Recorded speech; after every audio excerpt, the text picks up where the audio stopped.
ನಮಸ್ಕಾರ. ಈ mother tongue education ಅಥವಾ ತಾಯ್ಮಾತಿನ ಶಿಕ್ಷಣ ಅಂದರೆ ಏನು ಅನ್ನೋದ್ರ ಬಗ್ಗೆ ಅನವಶ್ಯಕವಾದ ತುಂಬ ಗೊಂದಲಗಳಿವೆ. ವಾಸ್ತವದಲ್ಲಿ ತುಂಬಾ ಸರಳವಾದಂತಹ ವಿಷಯಗಳನ್ನೂ ಕೂಡ ಆ, ಅರ್ಥವಾಗಿಲ್ಲ ಅನ್ನೋ ರೀತಿಯಲ್ಲಿ ತುಂಬ ಜನ ಮಾತಾಡ್ತಾ ಇದ್ದಾರೆ. ಯಾಕೆ ಹೀಗೆ ಅಂದರೆ ಬಹುಶಃ ಅದು ಅರ್ಥವಾಗಲಿಲ್ಲ ಅಂತ ಅಲ್ಲ, ಅರ್ಥ ಮಾಡಿಕೊಳ್ಳಬಾರದು ಅಂತ. ಕೆಲವು ವಿಚಾರಗಳನ್ನು ದಯವಿಟ್ಟು ಗಮನಿಸಿ.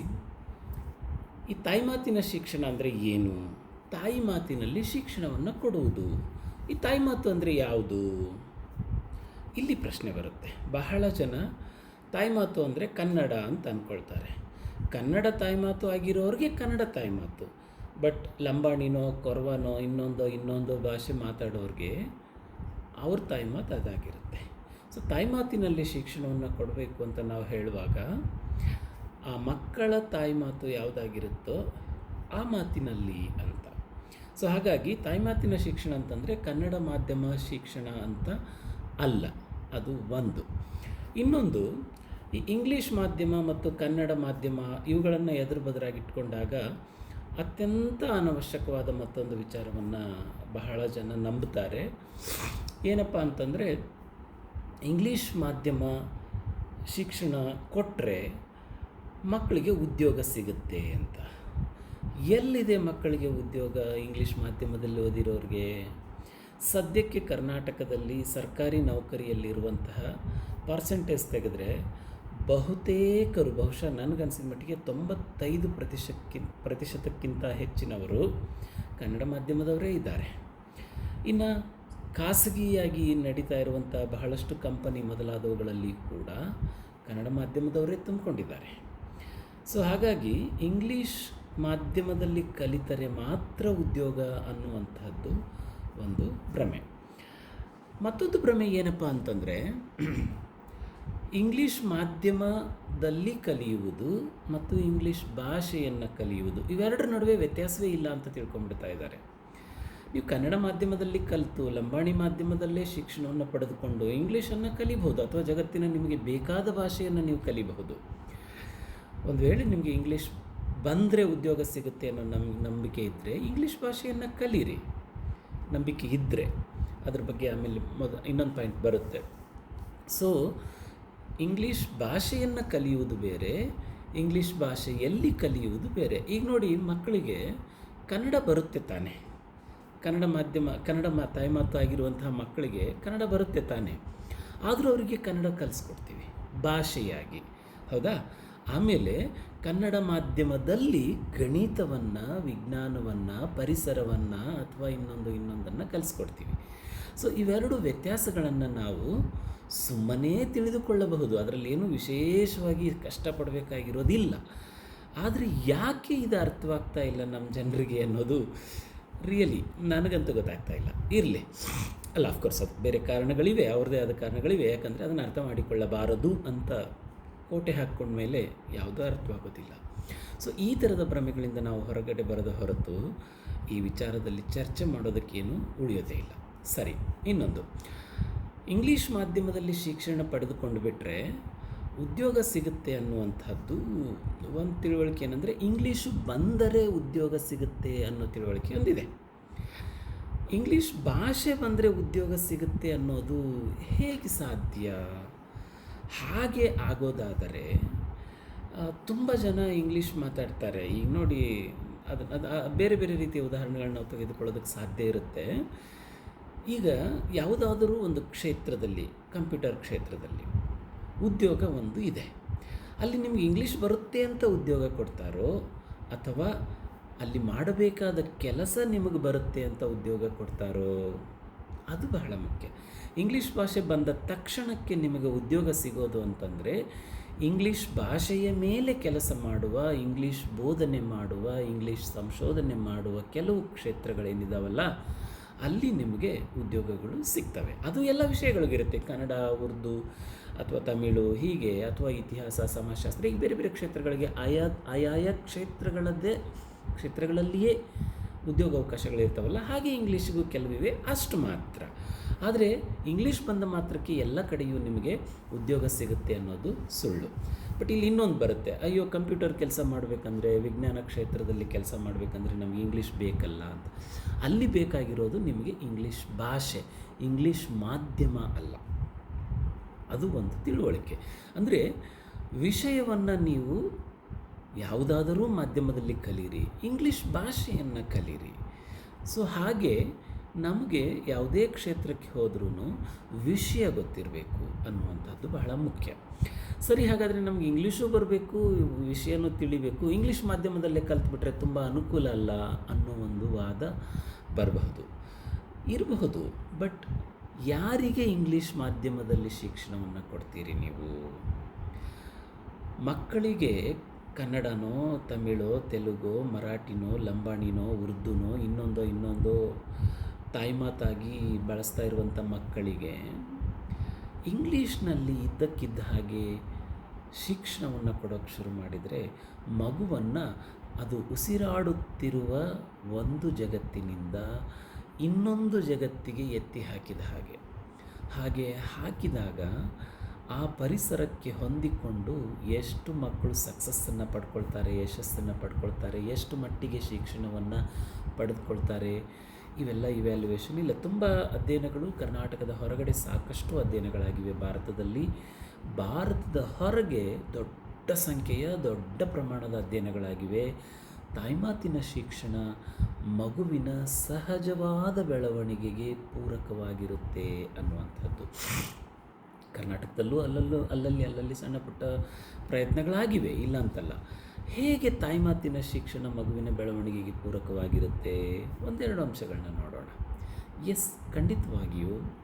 ಯಾಕಂದರೆ ನೋಡಿ, ಈಗ ಮಗು ಒಂದು ಭಾಷೆಯನ್ನು ಈಗಾಗಲೇ ಪಡ್ಕೊಂಡಿರುತ್ತೆ ತುಂಬ ಸಹಜವಾಗಿ. ಮಗುವಿಗೆ ಬಾಲ್ಯದಲ್ಲಿ ಎಳವೆಯಲ್ಲಿ ಕೊಡುವ ಭಾಷೆ ಏನಿರುತ್ತಲ್ಲ, ಅದನ್ನು ಪ್ರಯತ್ನಪೂರ್ವಕವಾಗಿ ಮಗು ಕಲಿಯೋದೇ ಇಲ್ಲ. ಅದು ಮಗುವಿಗೆ ಗಳಿಕೆ, ಒಂದು ಆಟದ ಹಾಗೆ ಆ ಭಾಷೆಯನ್ನು ಅದು ಪಡ್ಕೊಂಡಿರುತ್ತೆ. ಸೊ ಅಂತಹ ಭಾಷೆಯಲ್ಲಿ ಮನೆಯ ಪರಿಸರದಲ್ಲಿ ಸಮಾಜವನ್ನು, ಸಂಸ್ಕೃತಿಯನ್ನು, ಮತ್ತೊಂದನ್ನು ತಂದೆ ತಾಯಿಗಳು, ಮನೆಯವರು, ಮನೆಯ ವಾತಾವರಣ, ಸುತ್ತಮುತ್ತಲಿನ ಪರಿಸರ ಕಲಿಸ್ಕೊಡ್ತಾ ಇರುತ್ತೆ. ಈ ಯಾರಿಗೂ ಮಗುವಿಗೆ ಏನನ್ನೋ ಕಲಿಸಿಕೊಡುತ್ತಿದ್ದೇವೆ ಅನ್ನುವ ಪ್ರಜ್ಞೆ, ತಿಳುವಳಿಕೆ, ಅರಿವು ಇಲ್ಲದೇನೆ ಕಲಿಸ್ಕೊಡ್ತಾ ಇರ್ತೀವಿ. ಒಂದು ರೀತಿಯ ಸಹಜವಾದ ಆಟ, ಇದನ್ನೇ ಲೀಲೆ ಅಂತ ನಾವು ಬಹುಶಃ ಕರಿಬಹುದು. ಸೊ ಹಾಗೆ ಮಗುವಿಗೆ ಗೊತ್ತಿರುವ ಭಾಷೆಯೊಂದರಲ್ಲಿ ನೀವೇನನ್ನೇ ಹೇಳಿದರೂ ಮಗು ಅದನ್ನು ಪಡೆದುಕೊಳ್ಳುತ್ತೆ. ಮಗು ಅದು ಮತ್ತೆ ಪಡ್ಕೊಳ್ಳುತ್ತೆ ಅಂದರೆ ಎಲ್ಲರೂ ಈಕ್ವಲ್ ಆಗಿ ಪಡ್ಕೊಳ್ತಾರೆ ಅಂತ ಮತ್ತಲ್ಲಿ ವಾದವನ್ನು ತರಬಾರ್ದು. ಯಾಕಂದರೆ ಪ್ರತಿಯೊಂದು individual is an independent existence. So ಪ್ರತಿಯೊಬ್ಬರಿಗೂ ಅವರದೇ ಆದಂಥ ಒಂದು ಸಾಮರ್ಥ್ಯ ಇರುತ್ತೆ. ಆಯಾ ಸಾಮರ್ಥ್ಯದ ಆಧಾರದ ಮೇಲೆ ಮಕ್ಕಳು ಅವರು ಪಡ್ಕೊಳ್ತಾರೆ, ಕಲಿತಾರೆ, ಗಳಿಸ್ಕೊಳ್ತಾರೆ ಅನ್ನುವಂಥದ್ದು. ಸೊ ಈಗ ಮಗುವಿಗೆ ಗೊತ್ತಿರುವ ಭಾಷೆಯಲ್ಲಿ ಒಂದು ಯಾವುದೋ ಪರಿಸರದ ಕುರಿತು, ಒಂದು ಮರಗಿಡದ ಕುರಿತು, ಒಂದು ಹುಳು ಹುಪ್ಪಟೆಯ ಕುರಿತು ನೀವು ಹೇಳಿಕೊಟ್ರೆ ಮಗು ಭಾಷೆಯ ಬಗೆಗೆ ತನ್ನ ಗಮನವನ್ನು ಕೊಡೋದಿಲ್ಲ. ಭಾಷೆಯನ್ನು ಫಾಲೋ ಮಾಡಬೇಕಾದ ಶ್ರಮ ಮಗುವಿಗೆ ಇರೋದಿಲ್ಲ. ಹಾಗಾಗಿ ಮಗು ಏನು ಮಾಡುತ್ತೆ, ಆ ಭಾಷೆಯಲ್ಲಿ ನೀವು ಏನು ವಿಷಯವನ್ನು ಕೊಟ್ಟರಲ್ಲ ಆ ವಿಷಯವನ್ನು ಪಡ್ಕೊಳ್ಳುತ್ತೆ. ಇದು ಅರ್ಥ ಮಾಡ್ಕೊಳ್ಳೋದಕ್ಕೆ ತುಂಬ ಕಸರತ್ತು ಮಾಡೋ ಅವಶ್ಯಕತೆ ಇಲ್ಲ ನಮಗೆ. ನನಗೆ ಗೊತ್ತಿರೋ ಭಾಷೆಯಲ್ಲಿ ಒಂದು ವಿಷಯವನ್ನು ಹೇಳಿದರೆ ನಾನು ವಿಷಯವನ್ನು ಹೆಚ್ಚು ತಿಳ್ಕೊಳ್ತೀನಿ. ನನಗೆ ಅರ್ಧಂಬರ್ಧ ಗೊತ್ತಿರೋ ಭಾಷೆಯಲ್ಲಿ ಹೇಳಿದರೆ ವಿಷಯವನ್ನು ಕಡಿಮೆ ಕಲ್ತ್ಕೊಳ್ತೀನಿ. ನನಗೆ ಗೊತ್ತಿಲ್ಲದೆ ಇರೋ ಭಾಷೆಯಲ್ಲಿ ಒಂದು ವಿಷಯವನ್ನು ಕೊಟ್ಟರೆ, ಈಗ ಯಾವುದೋ ಸ್ವಾಹಿಲಿಯಲ್ಲೋ, ಚೈನೀಸಲ್ಲೋ, ಫ್ರೆಂಚಲ್ಲೋ ಒಂದು ವಿಷಯವನ್ನು ನನಗೆ ಹೇಳಿದರೆ ನಾನೇನು ಕಲಿಯೋದಕ್ಕಾಗೋದಿಲ್ಲ. ಸೊ ಹಾಗಾಗಿ ಮಗುವಿಗೆ ಗೊತ್ತಿರುವ ಭಾಷೆಯಲ್ಲಿ ನೀವು ಶಿಕ್ಷಣವನ್ನು ಕೊಟ್ಟರೆ ಮಗು ಬೇಗನೆ ಶಿಕ್ಷಣವನ್ನು ಪಡ್ಕೊಳ್ಳುತ್ತಲ್ಲ. ಮಗು ಶಿಕ್ಷಣ ಬೇಗ ಪಡ್ಕೊಂಡ್ರೆ ಮಗುವಿನ ಸಾಮರ್ಥ್ಯ ಬೆಳೆಯೋಕ್ಕೆ ಸಾಧ್ಯವಾಗುತ್ತೆ. ಆಮೇಲೆ ನೀವು ಮಗುವನ್ನು ನಿಮಗೆ ಬೇಕಾದ ಭಾಷೆಯಲ್ಲಿ ಬೆಳೆಸಿ, ಬೇಕಾದ ಭಾಷೆಯ ಮಾಧ್ಯಮದಲ್ಲಿ ಕಲಿಸಿ. ಅದು ಆಮೇಲೆಯ ಹಂತ, ಮೊದಲ ಹಂತದಲ್ಲಿ ಅಲ್ಲ. ಸೊ ಹಾಗಾಗಿ ಮಗುವಿಗೆ ತಾಯ್ಮಾತಿನ ಶಿಕ್ಷಣವೇನೇ ಅವಶ್ಯ. Okay, right. ಇನ್ನೊಂದು ಸಮಸ್ಯೆ ಇದೆ. ತಾಯ್ಮಾತಿನ ಶಿಕ್ಷಣ ಅಂತಂದರೆ ಏನು? ಕನಿಷ್ಠ ಪ್ರಾಥಮಿಕ ಮತ್ತು ಮಾಧ್ಯಮಿಕ ಹಂತದವರೆಗೆ ಪ್ರಾಥಮಿಕ ಶಿಕ್ಷಣವನ್ನು ಕೊಡಿ ಅನ್ನೋದು ಭಾಷಾ ವಿಜ್ಞಾನಿಗಳ ವಾದ. ನೀವು ಕಂಪ್ಲೀಟ್ PhD ಮಾಡೋವರೆಗೂ ನಿಮ್ಮ ತಾಯ್ಮಾತಿನಲ್ಲೇ ಮಾಡಿ ಅಂತ ಭಾಷಾ ವಿಜ್ಞಾನಿಗಳು ಹೇಳುವುದೇ ಇಲ್ಲ. ಅದರ ಕಡೆಗೆ ಕಿವಿ ಕೊಡೋದಿಲ್ಲ ಬಹಳ ಜನ. ಯಾಕೆ ಪ್ರಾಥಮಿಕ ಹಂತವನ್ನು ಬಹಳ ಮುಖ್ಯವಾಗಿ ಮಾತನಾಡಲಾಗುತ್ತೆ ಅಂದರೆ, ಮಗುವಿನ ಎಳೆಯ ವಯಸ್ಸು. ನಾವು ಒಂದು ಶಿಕ್ಷಣ ಮಾಧ್ಯಮದ ಬಗ್ಗೆ ಮಾತನಾಡುವಾಗ ಯಾಕೆ ಮಾತನಾಡ್ತಾ ಇದ್ದೀವಿ ಅನ್ನೋದು ಮುಖ್ಯ. ಇಲ್ಲಿ ಮಗು ಮುಖ್ಯವೇ ಹೊರತು ಭಾಷೆ ಮುಖ್ಯ ಅಲ್ಲ, ಸಮಾಜ ಮುಖ್ಯ ಅಲ್ಲ, ಇನ್ನೊಂದು ಅಲ್ಲ. ಮಗು ಸಹಜವಾಗಿ ಬೆಳೆದರೆ ತನ್ನ ಸಮಾಜದ ಎಲ್ಲ ಸಮಸ್ಯೆಗಳನ್ನು ಅದು ತಿಳಿದುಕೊಳ್ಳೋದಕ್ಕೆ ಸಾಧ್ಯವಾಗುತ್ತೆ. ಮತ್ತು ಯಾವುದು ಸಮಸ್ಯೆ, ಯಾವುದು ತಪ್ಪು, ಯಾವುದು ಸರಿ, ಯಾವುದು ಒಳಿತು ಕೆಡುಕು ತಾನೇ ಅರ್ಥ ಮಾಡಿಕೊಳ್ಳುವ ಹಾಗೆ ನಾವು ಶಿಕ್ಷಣದ ಮೂಲಕ ಮಗುವನ್ನು ತಯಾರು ಮಾಡೋದಕ್ಕೆ ಸಾಧ್ಯ ಇದೆ. ಆಗ ಮಗುವೇನೇ ತನ್ನ ತಿಳುವಳಿಕೆಯನ್ನು ಬೆಳೆಸ್ಕೊಂಡು ಸಮಾಜದ ಬಗೆಗೆ ಚಿಂತನೆಗಳನ್ನು ಬೆಳೆಸ್ಕೊಳ್ಳುತ್ತೆ. ಅದರ ಬದಲಾಗಿ ನಾವೇನು ಮಾಡ್ತಾ ಇದ್ದೀವಿ, ಮಗುವಿನ ಮಾನಸಿಕತೆಗೆ ಏನಾಗುತ್ತೆ ಅನ್ನೋದನ್ನು ಯಾರೂ ಯೋಚಿಸ್ತಾ ಇಲ್ಲ. ನನಗೆ ಜಾತಿ ಬೇಕಾಗಿಲ್ಲ, ಜಾತಿ ನಿರ್ಮೂಲನೆ ಆಗಬೇಕು, ಹಾಗಾಗಿ ಮಗುವಿಗೆ ಇಂಗ್ಲೀಷ್ ಮಾಧ್ಯಮದಲ್ಲಿ ಕೊಡಿ. ಇದೊಂದು ವಿಚಿತ್ರವಾದ ವಾದ. ಇಂಗ್ಲೀಷ್ ಮಾಧ್ಯಮದಲ್ಲಿ ಕಲಿತ ಮಾತ್ರಕ್ಕೆ ಜಾತಿ ಹೋಗುವುದು ಅನ್ನೋದಾದರೆ ಅದಕ್ಕೆ ಯಾರೂ ಏನೂ ಉತ್ತರ ಕೊಡೋಕ್ಕಾಗೋದಿಲ್ಲ. ಯಾಕಂದರೆ ಜಾತಿ ಮತ್ತು ಜಾತಿಯ ವಿಷ ಮನುಷ್ಯರ ಮನಸ್ಸಿನಲ್ಲಿ, ಮಿದುಳಿನಲ್ಲಿ ಇದೆಯೇ ಹೊರತು ಭಾಷೆಯ ರಚನೆಯಲ್ಲಿಲ್ಲ.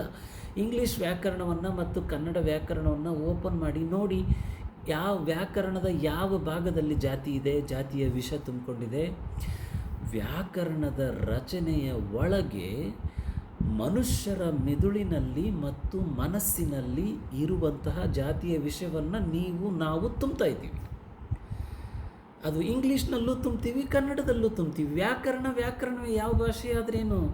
ಕೊರಚ ಭಾಷೆಗೂ ವ್ಯಾಕರಣ ಇದೆ, ಸಂಸ್ಕೃತಕ್ಕೂ ವ್ಯಾಕರಣ ಇದೆ, ಕನ್ನಡಕ್ಕೂ ವ್ಯಾಕರಣ ಇದೆ, ಇಂಗ್ಲೀಷ್ಗೂ ವ್ಯಾಕರಣ ಇದೆ. ಇಂಗ್ಲೀಷ್ ಭಾಷೆಗೆ ನೀವು ಜಾತಿ ವಿಷಯವನ್ನು ತುಂಬ್ತೀರಿ. ನೆನ್ಪಿಟ್ಕೊಳ್ಳಿ, ಇಂಗ್ಲೀಷ್ ನಮಗೆ ಬಂದಿದ್ದೇನೆ ಸಾಮಾಜಿಕ ತರತಮವನ್ನು ಅತ್ಯಂತ ವ್ಯವಸ್ಥಿತವಾಗಿ ಪೋಷಿಸುವ ಭಾಷೆಯಾಗಿ.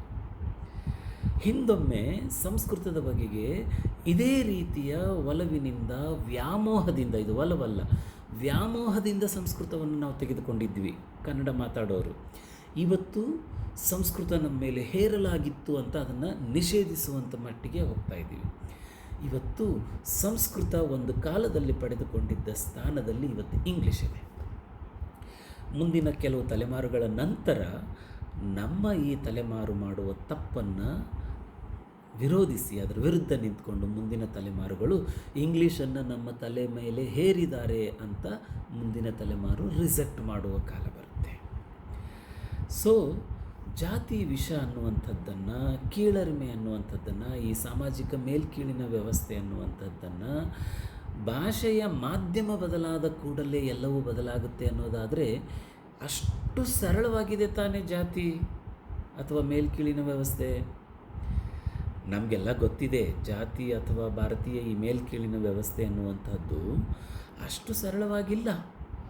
ನೀವು ಉಡುಪಿನಲ್ಲಿ, ಉಣ್ಣುವುದರಲ್ಲಿ, ಆಡುವುದರಲ್ಲಿ, ಮಾತನಾಡುವುದರಲ್ಲಿ, ಪರಸ್ಪರ ಎದುರಾಗುವುದರಲ್ಲಿ, ನೀವು ಅಡುಗೆ ಮಾಡೋದರಲ್ಲಿ, ನೀವು ಮದುವೆ ಮಾಡೋದರಲ್ಲಿ, ನೀವು ಕೂತ್ಕೊಳ್ಳೋದ್ರಲ್ಲಿ, ನಿಂತ್ಕೊಳ್ಳೋದ್ರಲ್ಲಿ, ಪರಸ್ಪರ ಎದುರಾಗೋದ್ರಲ್ಲಿ, ಮದುವೆ ಆಗೋದ್ರಲ್ಲಿ ಎಲ್ಲ ಕಡೆ ಜಾತಿ ಇದೆ ರೀ. ಭಾಷೆಯಲ್ಲಿ ಮಾತ್ರ ಅಲ್ಲ. ಭಾಷೆ ಬದಲಾದ ಮಾತ್ರಕ್ಕೆ ಜಾತಿ ಹೋಗುವುದಾದರೆ ಇಂಗ್ಲೀಷ್ ಮಾಧ್ಯಮದಲ್ಲಿ ಶಿಕ್ಷಣವನ್ನು ಪಡೆದುಕೊಂಡ ಒಂದಷ್ಟು ಪರ್ಸೆಂಟೇಜ್ ಜನ ಆದರೂ ಇದ್ದಾರಲ್ಲ ಭಾರತದಲ್ಲಿ ಅಥವಾ ಕರ್ನಾಟಕದಲ್ಲಿ, ಅವರೆಲ್ಲ ಜಾತಿ ಬಿಟ್ಟಿದ್ದಾರೆ ಅಂತ ಅನಿಸುತ್ತಾ?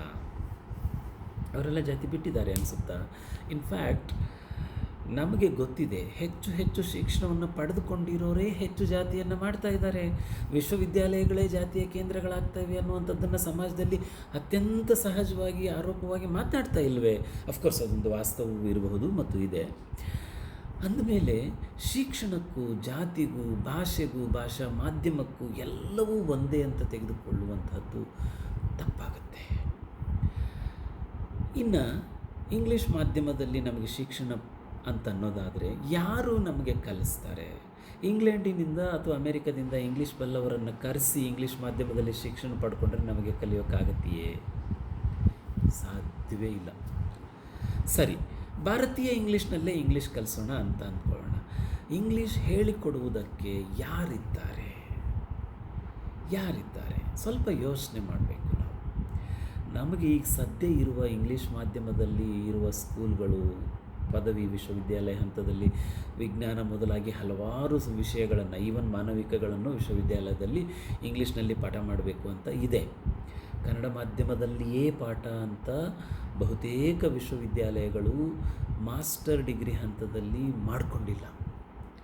ಆದರೆ ಇಂಗ್ಲೀಷ್ನಲ್ಲಿ ಪಾಠ ಮಾಡೋಕ್ಕಾಗಲ್ಲ, ಪಾಠ ಕೇಳೋಕ್ಕಾಗಲ್ಲ, ಪಠ್ಯಗಳನ್ನು ಓದೋದಕ್ಕಾಗಲ್ಲ ನಮಗೆ. ಇಂತಹ ಪರಿಸ್ಥಿತಿಯಲ್ಲಿ ಇದ್ದಕ್ಕಿದ್ದ ಹಾಗೆ ಇಂಗ್ಲೀಷ್ ಮಾಧ್ಯಮ ಅಂತ ತಂದುಬಿಟ್ರೆ ಏನಾಗುತ್ತೆ? ಸರಿ, ನಾನು ಮಗುವಿನ ಮಾನಸಿಕತೆ ಬಗ್ಗೆ ಮಧ್ಯದಲ್ಲಿ ಮಾತಾಡಿ ಮುಂದಕ್ಕೆ ಬಂದೆ. ಅದನ್ನೊಂದು ಸ್ವಲ್ಪ ಮತ್ತೆ ಮಾತಾಡ್ತೀನಿ. ಮಗುವಿಗೆ ನಮಗೆ ಗೊತ್ತಿಲ್ಲ, ಮಗುವಿನ ಮಾನಸಿಕತೆ ಅಂದರೆ ಅದು ಕಣ್ಣಿಗೆ ಕಾಣೋದಲ್ಲ. ಕೈಗೋ ಕಾಲಿಗೋ ಪೆಟ್ಟು ಬಿದ್ದರೆ ನಮಗೆ ಕಣ್ಣಿಗೆ ಕಾಣುತ್ತೆ. ಮಗು ಒಳಗಡೆ ಮನಸ್ಸಿಗೆ ಆಗುವ ಘಾಸಿಯನ್ನು ಹೇಗೆ ಹೇಳ್ಕೋಬೇಕಂತನೂ ಗೊತ್ತಿರದಂಥ ವಯಸ್ಸದು. 4, 5, 6, 7, 8 ವಯಸ್ಸಂದರೆ ಎಷ್ಟು ತಾನೇ ಅನುಭವಗಳನ್ನು ಪಡೆದುಕೊಂಡಿರುವಂಥ ವಯಸ್ಸು ಮತ್ತು ಎಷ್ಟನ್ನು ಅಭಿವ್ಯಕ್ತಿಸುವಂಥ ವಯಸ್ಸು ಹೇಳಿ. ಸೊ 6, 8, 10 ವಯಸ್ಸಿನವರೆಗೆ ಮಗುವಿಗಿನ ಮಾನಸಿಕತೆಗೆ ಏನಾಗುತ್ತೆ ಅನ್ನೋದು ಗೊತ್ತಿಲ್ಲದೇನೆ ನಮಗೆ ಮಗು ಶಿಕ್ಷಣ ಬೇರೆ ಮಾಧ್ಯಮದಲ್ಲಿ ಕೊಟ್ಟರೆ, ಬೇರೆ ಭಾಷೆಯ ಮಾಧ್ಯಮದಲ್ಲಿ ಶಿಕ್ಷಣವನ್ನು ಕೊಟ್ಟರೆ ಮಗು ಭಾಷೆಯ ಕಡೆ ಗಮನ ಕೊಡೋಕ್ಕೆ ಶುರುವಾಗುತ್ತೆ. ವಿಷಯವನ್ನು ಅದು ಫಾಲೋ ಮಾಡೋಕ್ಕಾಗಲ್ಲ. ಸೊ ಹಾಗಾಗಿ ವಿಷಯವನ್ನು ಕಲಿಯಲ್ಲ. ಭಾಷೆಯನ್ನು ಫಾಲೋ ಮಾಡೋ ಪ್ರಯತ್ನ ಮಾಡುತ್ತೆ, ಭಾಷೆಯನ್ನು ಕಲಿಯೋಕ್ಕಾಗಲ್ಲ. ಯಾಕಂದರೆ ಭಾಷೆಯ ಬಗೆಗೆ ಏನೂ ಗೊತ್ತಿಲ್ಲ ಮತ್ತು ಭಾಷೆಯನ್ನು ಸರಿಯಾಗಿ ಕಲಿಸ್ಕೊಡೋರು ಇಲ್ಲ, ವಾತಾವರಣ ಇಲ್ಲ, ಎಲ್ಲಿ ಮಾತಾಡಬೇಕು, ಯಾರ ಜೊತೆ ಮಾತಾಡಬೇಕು ಇಂಗ್ಲೀಷನ್ನು. ಸೊ ಹಾಗಾಗಿ ವಿಷಯವನ್ನು ಕಲಿಯದೆ ಮತ್ತು ಭಾಷೆಯನ್ನು ಕಲಿಯದೆ ಮಕ್ಕಳು ಫೇಲ್ ಆಗ್ತಾ ಇದ್ದಾರೆ. ಜಗತ್ತಿನ ತುಂಬ ತಾಯ್ಮಾತಿನಲ್ಲಿ ಶಿಕ್ಷಣ ಪಡೆದುಕೊಂಡಿರೋರನ್ನ ಮತ್ತು ಪೆರಮಾತಿನಲ್ಲಿ ಶಿಕ್ಷಣ ಪಡೆದುಕೊಂಡಿರೋರನ್ನ ತೌಲನಿಕವಾಗಿ ಅಧ್ಯಯನ ಮಾಡಿರುವಂತಹ ಸಾಕಷ್ಟು ಸಂಶೋಧನೆಗಳು ಬಂದಿವೆ. ತಾಯ್ಮಾತಿನಲ್ಲಿ ಶಿಕ್ಷಣವನ್ನು ಪಡೆದುಕೊಂಡಿರುವಂತಹ ಮಕ್ಕಳು ಗಣಿತ, ವಿಜ್ಞಾನದಂಥ ವಿಷಯಗಳಲ್ಲಿಯೂ ಯಶಸ್ಸನ್ನು ಪಡೆದುಕೊಂಡಿದ್ದಾರೆ. ಇಂಗ್ಲೀಷು ಅಥವಾ ಪೆರಮಾತಿನ ಶಿಕ್ಷಣ ಮಾಧ್ಯಮದಲ್ಲಿ ಶಿಕ್ಷಣವನ್ನು ಪಡ್ಕೊಂಡಿರೋರಿಗಿಂತ ಅಂತ ಅಧ್ಯಯನಗಳು ತೋರಿಸಿವೆ, ಸಂಶೋಧನೆಗಳು ನಮಗೆ ತೋರಿಸಿವೆ. ಆಮೇಲೆ ಬಹಳ ಮುಖ್ಯವಾಗಿ ಬದುಕನ್ನು ಎದುರಿಸುವಲ್ಲಿ, ಬದುಕಿನಲ್ಲಿ ಬರುವ ಸಮಸ್ಯೆಗಳನ್ನು ಎದುರಿಸುವಲ್ಲಿ, ತಕ್ಷಣಕ್ಕೆ ಒದಗುವ ಸಮಸ್ಯೆಗಳಿಗೆ ಎದುರಾಗುವಲ್ಲಿ ತಾಯ್ಮಾತಿನಲ್ಲಿ ಶಿಕ್ಷಣವನ್ನು ಪಡೆದುಕೊಂಡಿರುವ ಮಕ್ಕಳು ಹೆಚ್ಚು ಮುಂದೆ ಬರ್ತಾರೆ, ಹೆಚ್ಚು ಸಕ್ಸಸ್ಸನ್ನು ಪಡೆದುಕೊಂಡಿದ್ದಾರೆ, ಹೆಚ್ಚು ಗಟ್ಟಿತನವನ್ನು ತೋರಿಸ್ತಾರೆ. ಪೆರಮಾತಿನ ಮಾಧ್ಯಮದಲ್ಲಿ ಶಿಕ್ಷಣವನ್ನು ಪಡೆದುಕೊಂಡ ಮಕ್ಕಳಿಗಿಂತ ಅಂತ ಸಾಕಷ್ಟು ಅಧ್ಯಯನಗಳು ತೋರಿಸಿವೆ. ನಮಗೆ ವಿಜ್ಞಾನ, ಫಿಸಿಕ್ಸನ್ನು ಅರ್ಥ ಮಾಡಿಕೊಳ್ಳುವುದಕ್ಕೆ, ಹಾಗೆಯೇ ಸೈಕಾಲಜಿಯನ್ನು ಅರ್ಥ ಮಾಡಿಕೊಳ್ಳುವುದಕ್ಕೆ ಭಾರತದಲ್ಲಿಯೇ ಬಂದ ಅಧ್ಯಾಯಗಳು ಅನ್ನೋದಾದರೆ ಇವತ್ತಿನ ಎಲ್ಲ ಭಾರತದ ವಿಶ್ವವಿದ್ಯಾಲಯಗಳಲ್ಲಿ ಏನೂ ನಾವು ಭಾರತದಲ್ಲಿ ಬೆಳೆದಿರುವಂಥದ್ದನ್ನು ಅಧ್ಯಯನ ಮಾಡ್ತಾ ಇಲ್ಲ, ಕೆಲವು ಪರ್ಸೆಂಟೇಜನ್ನು ಬಿಟ್ಟರೆ. ಕನ್ನಡ ಸಾಹಿತ್ಯವನ್ನು ಓದಬೇಕಂದ್ರೆ ನಮಗೆ ಯುರೋಪು ಅಮೇರಿಕಾದಲ್ಲಿ ಬೆಳೆದ ಸಿದ್ಧಾಂತಗಳೇ ಬೇಕಿವತ್ತು. ಹಾಗಿರುವಾಗ ತಾಯ್ಮಾತಿನ ಶಿಕ್ಷಣದ ಬಗೆಗಿನ ವಿಚಾರ ಬಂದಾಗ ಬೇರೆ ದೇಶಗಳ ಸಂಶೋಧನೆಗಳು ನಮಗೆ ಬೇಡ ಅನ್ನುವಂತಹ ಅಜ್ಞಾನ ಯಾಕೆ ತೋರಿಸ್ಬೇಕು? ಇನ್ನೊಂದು ಮನುಷ್ಯ ಸೈಕಾಲಜಿ ಅನ್ನುವಂಥದ್ದನ್ನು ಖಂಡಿತವಾಗಿಯೂ ಪ್ರಾದೇಶಿಕವಾಗಿ, ಸಾಂಸ್ಕೃತಿಕವಾಗಿ, ಸಾಮಾಜಿಕವಾಗಿ ಭಿನ್ನತೆಗಳನ್ನು ತೋರಿಸುತ್ತೆ. ಆದರೆ ಅದು ಮೂಲಭೂತವಾದ ರಚನೆ ಅಲ್ಲ. ಮಗುವಿನ ದೇಹ, ಮಾನಸಿಕ ಸಾಮರ್ಥ್ಯಗಳು ಎಲ್ಲರಿಗೂ ಸಮಾನ. ಅವುಗಳನ್ನು ಕೇಂದ್ರವಾಗಿಟ್ಕೊಂಡು ಬಂದ ಅಧ್ಯಯನಗಳನ್ನು ಇಡಿಯಾಗಿ ನಾನು ಓದೋದಿಲ್ಲ ಅಂತ ತೆಗೆದಿಡೋದು ತಪ್ಪಾಗುತ್ತೆ ಮತ್ತು ಅದು ನಾವು ಅಷ್ಟು ಮಟ್ಟಿಗೆ ಹಿಂದುಳಿತೀವಿ ಅಂತ ಆಗುತ್ತೆ. ವಿಜ್ಞಾನವನ್ನು ನಾನು ಒಲ್ಲೆ ಅಂತ ರಿಜೆಕ್ಷನ್ ತೋರಿಸಿದ ಹಾಗೆ ಆಗುತ್ತೆ. ಸೊ ಹಾಗಾಗಿ ನಾವು ತಾಯ್ಮಾತಿನ ಶಿಕ್ಷಣವನ್ನು ಕೊಡುವಾಗ ಹೇಗೆ, ಎಷ್ಟು, ಎಲ್ಲಿ ಉಪಯೋಗ ಆಗುತ್ತೆ ಮಕ್ಕಳಿಗೆ ಅನ್ನೋದನ್ನು ನಾವು ಯೋಚನೆ ಮಾಡಬೇಕು. ಅದ್ರ ಬದಲಾಗಿ ನಮ್ಮದೇ ಆದ ಸಾಮಾಜಿಕ ಪ್ರತಿಷ್ಠೆಗಳನ್ನು, ಸಾಮಾಜಿಕ ಕಾರಣಗಳನ್ನು ಇಟ್ಕೊಂಡು ಮಗುವಿನ ಮಾನಸಿಕತೆಯನ್ನು ಹಾಳು ಮಾಡಬಾರ್ದು. ಶಾಲೆ ಬಿಟ್ಟಿರುವ ಮಕ್ಕಳನ್ನು ನೀವು ಶಾಲೆ ಬಿಟ್ಟ ಮಕ್ಕಳು ಅಂತ ಕರಿತೀರಿ, ಬಟ್ ನಾನು ಶಾಲೆ ಬಿಟ್ಟ ಮಕ್ಕಳು ಅಂತ ಕರೆಯೋದಿಲ್ಲ. ಬದಲಾಗಿ ಅವರನ್ನು ಶಾಲೆಯಿಂದ ಹೊರದಬ್ಬಿದ ಮಕ್ಕಳು. ಈ ಶಿಕ್ಷಣ ವ್ಯವಸ್ಥೆ ಮತ್ತು ಒಟ್ಟು ಸಾಮಾಜಿಕ ವ್ಯವಸ್ಥೆ ಅನ್ನುವಂಥದ್ದು ಮಕ್ಕಳನ್ನು ಶಿಕ್ಷಣದಿಂದ ಹೊರಗಾಕುತ್ತೆ. ಅದು ಇಂಪಾರ್ಟೆಂಟ್. ಸೊ ನಾವು ಅದನ್ನು ಗಮನಿಸದೇನೆ ನಾವೇನು ಮಾಡ್ತಾ ಇದ್ದೀವಿ, ಯಾಕೆ ಮಕ್ಕಳು ಶಿಕ್ಷಣ ಬಿಟ್ಟರು, ಯಾಕೆ ಮಕ್ಕಳು ಶಾಲೆಯನ್ನು ಬಿಟ್ಟರು, ಮಗುವಿನ ಮನೆಯ ಕಾರಣಗಳನ್ನು ಹೇಳ್ಕೊಂಡು ಸುಮ್ಮನಾಗ್ತೀವಿ. ಅಲ್ಲ, ಶಾಲೆಯೂ ಒಂದು ಕಾರಣ, ಶಿಕ್ಷಣವೂ ಒಂದು ಕಾರಣ ಮಕ್ಕಳು ಶಾಲೆ ಬಿಟ್ಟು ಹೋಗೋದಕ್ಕೆ. ಸೊ ಹಾಗೆ ಶಾಲೆ ಬಿಟ್ಟು ಹೋಗೋದಕ್ಕೆ ಅವರ ಮಾಧ್ಯಮವೂ ಒಂದು ಕಾರಣ. ತಾಯ್ಮಾತಿನ ಶಿಕ್ಷಣ ಅಂದಾಗ ಕನ್ನಡ ಅಲ್ಲ ಅಂತ ಹೇಳಿದೆ ನಾನು. ಕನ್ನಡ ಮಾಧ್ಯಮದಲ್ಲಿ ಪಾಠ ಮಾಡುವಾಗಲೂ ಮಕ್ಕಳು ಶಾಲೆ ಬಿಟ್ಟು ಹೋಗ್ತಾರೆ ಮತ್ತು ಕಲಿಯದೇ ಇರುವಂಥ ಸಾಧ್ಯತೆಗಳಿವೆ ಅನ್ನೋದು ನಿಜ. ಅದಕ್ಕೆ ಮತ್ತೆ ಬೇರೆಯದೇ ಆದ ಸಮಸ್ಯೆಗಳಿವೆ. ಕಲಬುರಗಿ ಕನ್ನಡ ಮಾತನಾಡುವ ಮಕ್ಕಳಿಗೆ ಶಿಷ್ಟ ಕನ್ನಡ ತುಂಬ ದೂರದ್ದು. ಹಾಗಾಗಿ ಮಕ್ಕಳಿಗೆ ಅವರ ಕನ್ನಡದಿಂದ ಶಿಷ್ಟ ಕನ್ನಡಕ್ಕೆ ಲಿಂಕ್ ಮಾಡುವಂಥ ಒಂದು ಪ್ರಯತ್ನ ನಾವು ಮಾಡೋದಿಲ್ಲ. ಸೊ ಈ ಕಾರಣದಿಂದ, ಇಂತಹ ಕಾರಣಗಳಿಂದಲೂ ಕನ್ನಡ ಮಾಧ್ಯಮದಲ್ಲೇ ಓದಿದರೂ ಮಕ್ಕಳು ಕಲಿಕೆಯಲ್ಲಿ ಹಿಂದುಳಿಯುವಂಥ ಕಾರಣಗಳಿವೆ. ಸೊ ಶಾಲೆ ಬಿಟ್ಟು ಹೋದ ಮಕ್ಕಳನ್ನು, ಬುಡಕಟ್ಟು ಮಕ್ಕಳನ್ನು, ಪೆರಮಾತಿನ ಮಕ್ಕಳನ್ನು, ಅಂದರೆ ಈಗ ಒರಿಸ್ಸಾದಲ್ಲಿ ಅಧ್ಯಯನಗಳು ಬಂದಿವೆ. ಓಡಿಯಾ ಮದರ್ ಟಂಗ್ ಅಲ್ಲದೆ ಬೇರೆ ಭಾಷೆಗಳು ಇರುವ ಮಕ್ಕಳು ಓಡಿಯಾ ಮಾಧ್ಯಮದಲ್ಲಿ, ಹಿಂದಿ ಮಾಧ್ಯಮದಲ್ಲಿ, ಇಂಗ್ಲೀಷ್ ಮಾಧ್ಯಮದಲ್ಲಿ ಕಲಿತು ಶಾಲೆಯನ್ನು ಬಹುತೇಕರು ಬಿಟ್ಟು ಹೋಗ್ತಾರೆ. ಸೊ ಇಂತಹ ಅಧ್ಯಯನಗಳು ನಮಗೆ ಪಾಠವಾಗಬೇಕು. ಅವುಗಳಿಂದ ನಾವು ಕಲಿಯೋದಿದೆ, ಮುಕ್ತವಾಗಿ ಕಲಿಯೋಣ. ಆಮೇಲೆ ನಮ್ಮದೇ ಆದ ನಿರ್ಧಾರಗಳನ್ನು ನಾವು ತೆಗೆದುಕೊಳ್ಳೋದು ಖಂಡಿತ ಇದ್ದೇ ಇರುತ್ತೆ. ಸೊ ಹೀಗೆ ಹಲವಾರು ಅಂಶಗಳನ್ನು ನಾವು ಗಮನಿಸಬೇಕಾಗುತ್ತೆ ಗೆಳೆಯರೇ. ಇದು ತುಂಬ ಸೂಕ್ಷ್ಮವಾದ ವಿಚಾರ. ಯಾಕಂದರೆ ನಮ್ಮ ಮಕ್ಕಳ ವಿಚಾರ, ನಮ್ಮ ಮಕ್ಕಳ ಭವಿಷ್ಯದ ವಿಚಾರ. ನಮ್ಮ ಮಕ್ಕಳು ಮತ್ತು ನಮ್ಮ ಮಕ್ಕಳ ಭವಿಷ್ಯ ಅಂದರೆ ನಮ್ಮ ಸಮಾಜ ಮತ್ತು ನಮ್ಮ ಸಮಾಜದ ಭವಿಷ್ಯದ ವಿಚಾರ. ಹಾಗಾಗಿ ನಾವು ಕೂಗಾಡುವುದಕ್ಕಿಂತ, ಹಾರಾಡುವುದಕ್ಕಿಂತ ಕೂತ್ಕೊಂಡು ಮಾತನಾಡುವ, ಅರ್ಥ ಮಾಡಿಕೊಳ್ಳುವ ಪ್ರಯತ್ನಗಳನ್ನು ಮಾಡಬೇಕು. ಬನ್ನಿ ನಾವೆಲ್ಲ ಅರ್ಥ ಮಾಡಿಕೊಳ್ಳುವ ಪ್ರಯತ್ನವನ್ನು ಮಾಡೋಣ. ನಮ್ಮ ಮಕ್ಕಳ ಭವಿಷ್ಯವನ್ನು, ನಮ್ಮ ಸಮಾಜದ ಭವಿಷ್ಯವನ್ನು ಒಂದಷ್ಟು ಚೆನ್ನಾಗಿ ಮಾಡುವುದಕ್ಕೆ ಏನು ಸಾಧ್ಯ ಇದೆಯೋ ಅದನ್ನು ಮಾಡೋಣ ಅಂತ ಹೇಳೋಕ್ಕೆ ಇಷ್ಟಪಡ್ತೀನಿ. ನಮಸ್ಕಾರ.